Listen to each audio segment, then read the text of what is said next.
dig up a past I swore would stay buried. You will always be a monster. Ares! I have nothing more to hide. The ghost of Sparta had been born.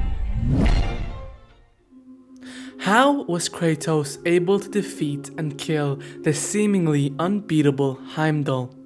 What power did Kratos have over the god of foresight? What exactly gave Kratos an advantage over him?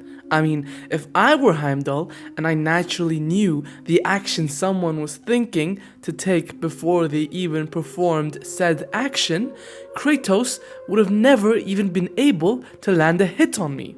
In fact, Kratos should not have been able to hit that strike that cut Heimdall's cheek open, right? And why is it that after Kratos landed that hit, was Kratos able to land every other hit afterwards with a lot more ease? Something doesn't add up, and so I'm here to do the maths. But before I get into that, don't forget to leave a like, subscribe, and turn on the notification bell for more content just like this. Kratos' proficiency with spears made Heimdall confused. In God of War Ragnarok, Kratos obtained the Draupnir, the legendary ring-turned spear. It's interesting that Santa Monica Studios chose a spear to counteract Heimdall.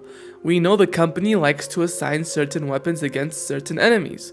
For example, the Leviathan axe was supposed to counteract Thor, the Blades of Chaos was dug up to counteract the Bridgekeeper, and the spear was made for Heimdall. But why did Santa Monica Studios choose a spear specifically? I'll tell you. It is said that Spartans trained with spears. Since the spear was the first weapon that Kratos trained with as a Spartan, he obviously became proficient in using it through demanding practice. His proficiency reached a certain level where he did not have to think before he attacked. He became so proficient that he could launch an attack without stopping to consider his options. He doesn't need much time or thought to use the weapon, therefore Kratos is more unpredictable with the spear. Heimdall reads the thoughts of his opponents, but with Draupnir, Kratos went back to his Spartan days, where he did not think before attacking. Kratos just attacked based on his instincts.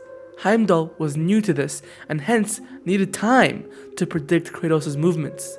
This made Heimdall temporarily more concentrated on reading Kratos' head than winning the actual fight. But that doesn't explain then why Kratos was able to land more hits on Heimdall after this moment.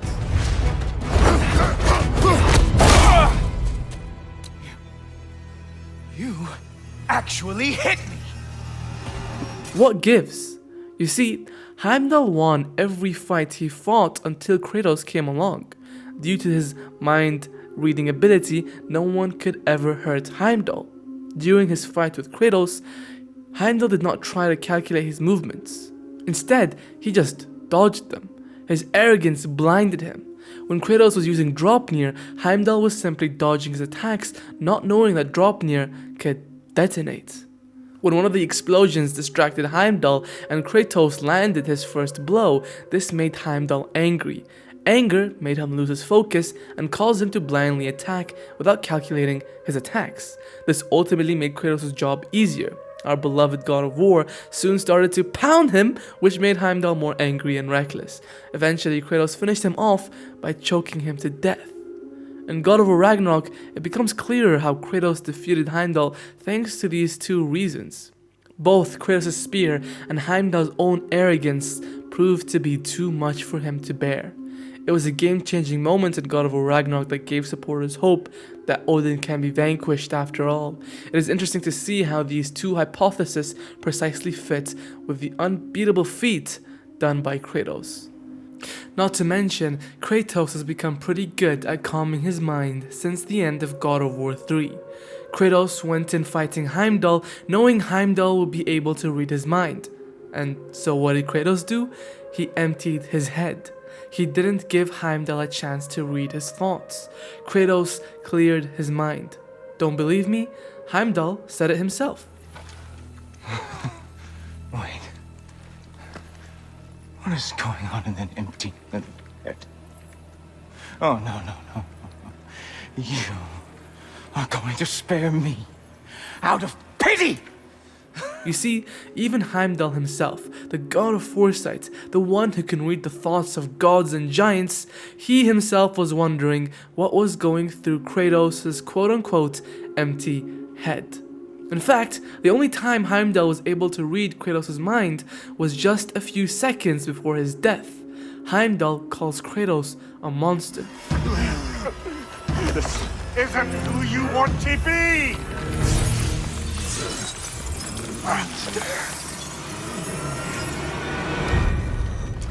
In this moment, Kratos loses himself. He got angry, he got mad, and he let his thoughts loose. Kratos viewed himself as a monster. It was the only thing he could think of when he was beating Heimdall to a pulp, and it makes sense, since considering himself a monster is one of Kratos' insecurities. The whole point of God of War 2018 and Ragnarok is that Kratos is haunted by who he was in the old Greek games.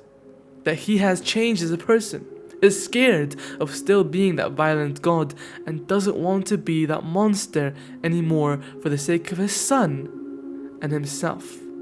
Heimdall simply pointed it out in a dire attempt to get the last laugh. That's it. Before you leave, consider joining the channel as a member. Join the demigod status to gain access to the Gods of War Council, where we can discuss your theories, ideas, and more. Other than that, don't forget to leave a like, subscribe, and turn on the notification bell for more content just like this. See ya.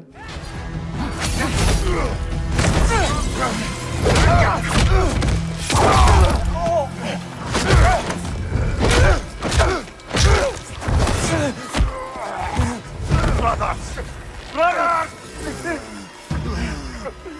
This isn't who you want to be!